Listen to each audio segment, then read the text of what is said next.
Hello everyone, welcome to very good academy. Very good একাডেমিতে তোমাদের সকলকে জানাই স্বাগত আর সকলকে জানাই গুড ইভিনিং। কেমন আছো তোমরা? আশা করি তোমরা প্রত্যেকেই ভালো আছো। চলো, আজকে আমি তোমাদের জন্য কিছু গুরুত্বপূর্ণ অঙ্ক নিয়ে এসেছি। বেশি দেরি না করে চলো শুরু করি আজকে ক্লাসটা। দেখো, প্রথম প্রশ্ন কি বলেছে? বলেছে কি 16A প্লাস 16B সমান সমান 48 হলে এ ও বি এর গড় কত? চলো তাহলে কী করবে একবার একটু লিখে নিই এখানে। চলো, 16A প্লাস 16B সমান সমান কত বলেছে? 48। তাহলে বলে এখানে আমরা প্রথমে কি করতে পারি এখানে? দেখো তো, দু জায়গায় 16টা কমন আছে। চলো 16টাকে তাহলে কমন নিই। 16টা যদি কমন নিয়ে নিই তাহলে এবার আমরা ব্যাকেট দিয়ে একটা 16 কমন নিলে দেখো, তাহলে এখানে তো 16 কমন নিয়ে নিয়েছি, তাহলে কিছু নেই মানে কি এ পড়ে রয়েছে, প্লাস এখান থেকেও দেখো 16টা আমরা কমন নিয়ে নিয়েছি, তাহলে কিছু নেই মানে বি পড়ে রয়েছে, তাহলে সমান সমান 48। দেখো এবার কাটাকুটি যাচ্ছে, 3 16 48, তাহলে এ প্লাস বি সমান সমান কত হলো? 3। ঠিক আছে, এ প্লাস বি সমান সমান 3। এবার বলেছে কি এ ও বি এর গড় কত? চলো গড়টা বার করে নিই।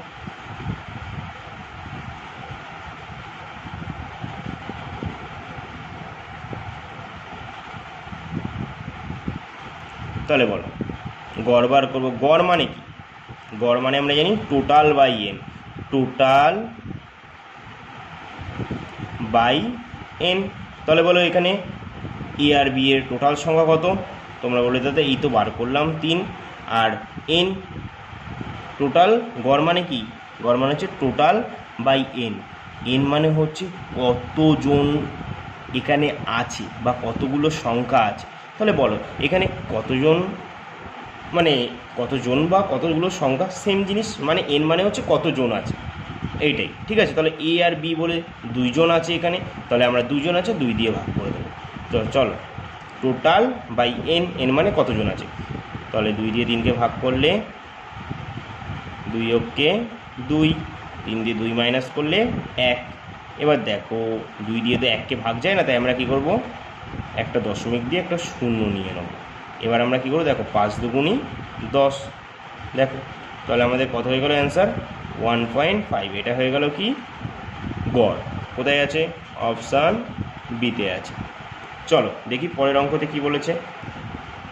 দেখো পরের অঙ্কতে বলেছে একজন ক্রিকেটারের 15টি ইনিংসের গড় রান নাকি 50। বলেছে পরের ইনিংসে কত রান করলে তার গড় রান 2 বাড়বে। চলো ভাঙিয়ে করি।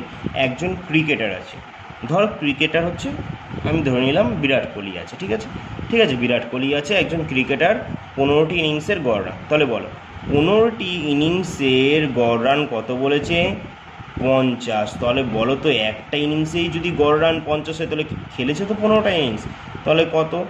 তাহলে বলো 5 15 75, আর একটা শূন্য আছে বসে যাবে, তার মানে সে 15টা ইনিংসে কত রান করেছে? 750। এবার বলেছে দেখো পরের ইনিংসে কত রান করলে।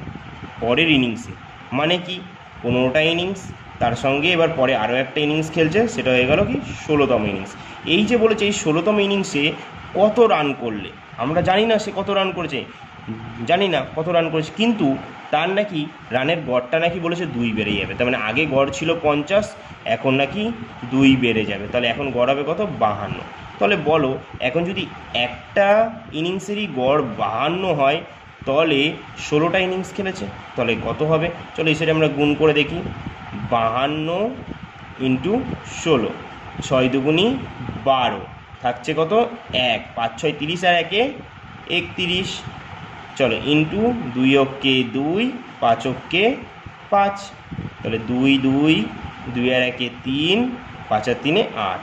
তাহলে কত রান করেছে বলো 16তম ইনিংসে? 832। তাহলে এবার তোমরাই বলো 15টা ইনিংসে তাদের রান কত ছিল? 750, আর 16তম ইনিংসে নাকি এসে তার রান হয়ে গেছে কত? 832। তার মানে কত বৃদ্ধি পেয়েছে তোমরা বলো, কত বেড়েছে? তাহলেই আমরা বুঝতে পারবো যে এত রান বৃদ্ধির ফলেই 2 রান ওর গড়ে বেড়েছিল। ঠিক আছে, 750 832। তাহলে বলো আরও যদি 50, তাহলে আমাদের 800 হচ্ছে। 750-এ যদি আরও 50 দিয়ে এইভাবে হিসাব করো, আরও 800 হচ্ছে তো, তাহলে 50 আর এদিকে 32, তাহলে কত হচ্ছে? 50 প্লাস 32, কত হচ্ছে বলো 82। তাহলে সে 82 রান পরের ইনিংসে করার জন্য তার গড় রান 2 বেড়েছিল। এটা হয়ে গেল ওই অ্যান্সার, যেটা আমাদের অপশান এতে আছে। চলো দেখে নিই পরের অঙ্কতে কি বলেছে।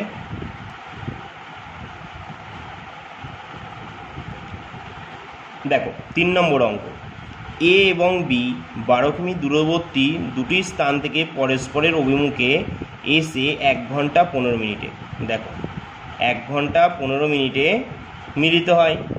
এ এর গতিবেগ বলে দিয়েছে 4 কিমি পার ঘন্টা, তাহলে বি এর গতিবেগ কত। দেখো খুব ভালো একটা অঙ্ক, আমরা চলো ভাঙিয়ে ভাঙিয়ে আস্তে আস্তে খুব সুন্দরভাবে করি। এ এবং বি, ঠিক আছে, তাহলে এ আর বি এই যে দুই ব্যক্তি আছে, এদের মধ্যে দূরত্ব বলে দিয়েছে কত 12 কিমি। এদের মাঝখানে যে দূরত্বটা আছে না, এই যে দূরত্বটা আমি যে বানাচ্ছি, এই দূরত্বটা হচ্ছে 12 কিমি। এটাই আমাদের প্রশ্নে বলেছে কিন্তু, ঠিক আছে। এ আর বি বলে যে দুই ব্যক্তি আছে তাদের মধ্যে দূরত্ব হচ্ছে 12 কিমি। এবার কি করছে কি, এই দুই ব্যক্তি পরস্পরের অভিমুখে, এও যাচ্ছে এইদিকে, এও যাচ্ছে এইদিকে, দুজনেই পরস্পরের অভিমুখে যাচ্ছে। এবার নাকি এই অভিমুখে এসে 1 ঘন্টা 15 মিনিটে নাকি এই যে অভিমুখে এসে যখন পৌঁছায় তখন নাকি বলেছে 1 ঘন্টা 15 মিনিট, 1 ঘন্টা 15 মিনিটে নাকি তারা কি হচ্ছে, মিলিত হচ্ছে, ঠিক আছে। 1 ঘন্টা 15 মিনিটে তারা মিলিত হচ্ছে। প্রথম কাজ আমরা একটা জিনিসই করবো এখানে, আগে চলো এই যে 1 ঘন্টা 15 মিনিট বলেছে না, 15 মিনিট, এটাকে আমরা আগে কি করব, পুরোটাই ঘন্টায় নিয়ে আসবো। কেন দাদা ঘন্টায় নিয়ে আসবো, আগে বলো কেন নিয়ে আসবো না। চলো তোমরা ইচ্ছা করলে মিনিটেও নিয়ে যেতে পারো, কিন্তু আমি বলবো ঘন্টায় নিয়ে আসো। মিনিটের দিকে যেও না, সেই পরে ঘন্টায় যেতে হবে। চলো তাহলে নিয়ে আসো। দেখো 1 ঘন্টা, 1 ঘন্টা এটা লিখি, প্লাস এটা দেখো 15 মিনিট। এবার বলো তো মিনিটকে যদি ঘন্টায় আনতে আমরা কি করি, 60 দিয়ে ভাগ করি। কেন ভাগ করি, কারণ 60 মিনিটে 1 ঘন্টা হয়। তাহলে বলো 4 15 60, ওপরে কিছু নেই মানে কি 1 আছে না, ওপরে সবসময় কিন্তু কিছু নেই মানে কি 1 আছে। তাহলে এবার এটা কি হবে, এবার চলো এটা আমরা ভগ্নাংশের যোগ হয়ে গেল। তাহলে এবার আমরা কি করব, প্রথমে কোনাকুনি গুণ করব, 4কে 4 আর ওপরে প্লাস আছে না, তাহলে যোগ হয়ে যাবে। তাহলে 5/4 ঘন্টা হয়ে গেল, 5/4 ঘন্টা। এবার আমরা কি করব, এবার আমরা একটা বেগ বার করব, অল টোটাল বেগ বার করব। কার বেগ বার করব, এ আর বি দুজনের মিলিয়ে একটা বেগ বার করব। চলো কেন দাদা বেগ বার করব, দেখো আমরা সময় পেয়ে গেছি আর দূরত্ব পেয়েছি, তাই তো। তাহলে আমরা সময় আর দূরত্ব পেয়েছি, এই যে এই দুটো জিনিস পেলাম, এই দুটো জিনিস দিয়ে না আমরা একটা জিনিসই বার করতে পারি। সেটা কি বার করতে পারি, সেটা হচ্ছে বেগ। বেগ মানে কি, দূরত্ব বাই সময়, দূরত্ব বাই সময়। টোটাল দূরত্ব কত বলো 12, সময় কত বলো, এর সময় লাগে 5/4 ঘন্টা। 5 এটা কি আছে, 5টা 5-এর তলায় 4 আছে, এতই নিচে আছে যে এই 4টাকে আমরা কি করব, ওপরে বসাবো, ঠিক আছে। চলো এবার দেখো কাটাকুটি করলে কি হয়, কাটাকুটি তো যায় না, তাহলে 4 বরং 48, কাটাকুটি যাচ্ছে না মানে কি আমরা ওপরে গুণ করব আর নিচে 5 5। চলো এবার ভাগ করি, 48কে 5 দিয়ে 5 9 45, তাহলে থাকছে কত 3। এবার দেখো 5কে 5 দিয়ে তো 3কে ভাগ যায় না, তাহলে আমরা একটা দশমিক দিয়ে একটা শূন্য নেব। এবার দেখো ভাগ যাচ্ছে, 5 6 30, তাহলে আমাদের কত হয়ে গেল অল টোটাল বেগ 9.6। এবার দেখো এই যে 9.6 পেলাম, এর ভিতরে কার বেগ আছে বলো তো, তোমরা বলবে দাদা এর ভিতরে দুজনের বেগ আছে, এ প্লাস বি দুজনের বেগ আছে।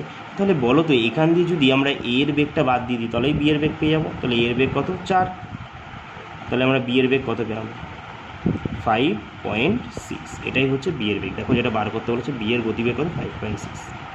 এটা হয়ে গেল কি অ্যান্সার। কোথায় আছে দেখো, অপশান সিতে আছে। চলো দেখিনি পরের অঙ্ক কি বলেছে। দেখো 4 নম্বর অঙ্ক, খুব ভালো একটা অঙ্ক। বলেছে কি একটি বাস ও একটি ট্রেনের গতিবেগের অনুপাত বলে দিয়েছে কত 4:5।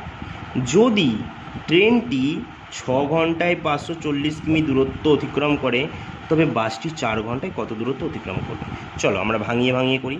প্রথমে এক সাইডে লিখি চলো বাস বলে, আর এক সাইডে লিখি ট্রেন বলে। তাহলে দেখো বাস, তাহলে বলো বাসের বেগ কত 4, আর ট্রেনের বেগ কত বলেছে 5। এটা কি বলে দিয়েছে, এটা হচ্ছে আমাদের বেগের রেশিও বলে দিয়েছে। ঠিক আছে, এবার ভালো করে দেখো আমাদের একটা বেগের রেশিও বলে দিয়েছে, তাহলে আমরাও চেষ্টা করি একটা বেগ বার করার। যেহেতু আমাদেরও প্রশ্নে দেখো বলে দিয়েছে কি ট্রেনটার সম্পর্কে একটু বলে দিয়েছে। ট্রেনটা নাকি বলেছে 6 ঘন্টায় নাকি কত বলে দিয়েছে 540 কিমি পথ চলে যায়। 6 ঘন্টায় 540 কিমি পথ চলে যায়। আর এটা কার সম্পর্কে বলেছে, এই ট্রেন বাবার সম্পর্কে বলে দিয়েছে, এই ট্রেন বাবার সম্পর্কে বলে দিয়েছে। তাহলে দেখো তো আমরাও কিন্তু এখানে একটা বেগ বার করতে পারি। বেগ মানে কি দূরত্ব বাই সময়। তাহলে দূরত্ব কত 540, সময় কত দেখো 6 ঘন্টা।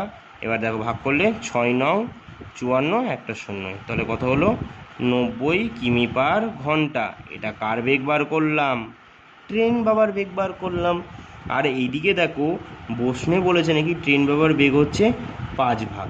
আমরা এত কষ্ট করে বার করলাম 90, আর প্রশ্নে বলেছে দেখো 5, তাহলে আমরা বলতেই পারি এটাও বেগ এটাও বেগ, আর দুটোই ট্রেনের বেগ। তাহলে আমরা বলতেই পারি 5-এর ভ্যালুই 90। এটাকেই বলে হচ্ছে 2D মডেল। 2D মডেল মানে 2 ডাইমেনশন, মানে কি একটা জিনিসকে দুভাবে প্রকাশ করা।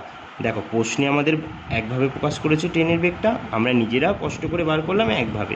তাহলে আমরা বলতেই পারি দুটোই সেম। তাহলে কত দিয়ে গুণ করলে হয় দেখো 5 18 90। তাহলে চলো বাসের বেগটা বার করে নিই, এটাও 18 দিয়ে বার করে নিই, 4 18 72। এটা কি আমরা পেলাম বাসের বেগ 72 কিমি পার ঘন্টা। এবার বলে দিয়েছে এই বাসটা 4 ঘন্টায় কত দূরত্ব যাবে। তাহলে আমরা কি জানি দেখো, দূরত্ব মানে আমরা জানি যেহেতু দূরত্ব বার করতে বলেছে, দূরত্ব মানে বেগ ইন্টু সময়। তাহলে বেগ কত 72 কিমি পার ঘন্টা, তাহলে সময় কত দেখো বাসটা 4 ঘন্টায় যাবে না 4।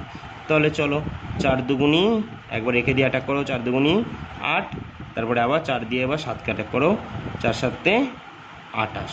তাহলে কত কিমি যাবে 288 কিমি, যেটা আমাদের অপশান বিতে আছে। কত সুন্দরভাবে আমরা অঙ্কগুলো করছি না বুঝে বুঝে। চলো তাহলে এগিয়ে যাই পরবর্তী অঙ্কের দিকে। দেখো 5 নম্বর অঙ্ক কি বলেছে, স্রোতের গতিবেগ 3 কিমি পার ঘন্টা এবং প্রতিকূলের গতিবেগ 18 কিমি পার ঘন্টা হলে অনুকূলের গতিবেগ বার করতে বলেছে। নৌকা স্রোতের খুব গুরুত্বপূর্ণ একটা অঙ্ক, প্রচুরবার পরীক্ষায় দিয়েছে, যে বিশেষ করে এসএসসি জিডিতে।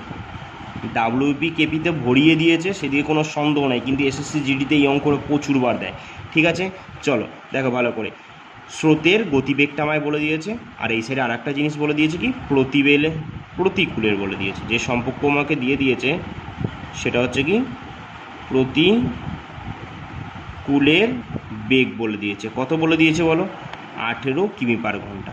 প্রতিকূল মানে কি আমরা জানি কি, প্রতিকূল মানে হচ্ছে নৌকা যেদিকে যাচ্ছে তার বিপরীত দিক থেকে স্রোত আসছে, মানে নৌকাকে স্রোতে বাধা দিচ্ছে। আর অনুকূল মানে কি, নৌকাও যেদিকে যাচ্ছে স্রোতও সেদিকে যাচ্ছে। অনুকূল দেখো কথাটার ভিতরে একটা কত সুন্দর একটা মানে পজিটিভ জিনিস আছে না, যে অনুকূল। দেখো দেখো অনু মানে একই দিকে দুটো জিনিস যাচ্ছে, মানে একে অপরকে সাহায্য করছে। প্রতিকূল দেখো কথায় আছে প্রতি, বাধা দিচ্ছে, তাহলে এর জন্য আমরা প্রতিকূল মানে মাইনাস, অনুকূল মানে প্লাস।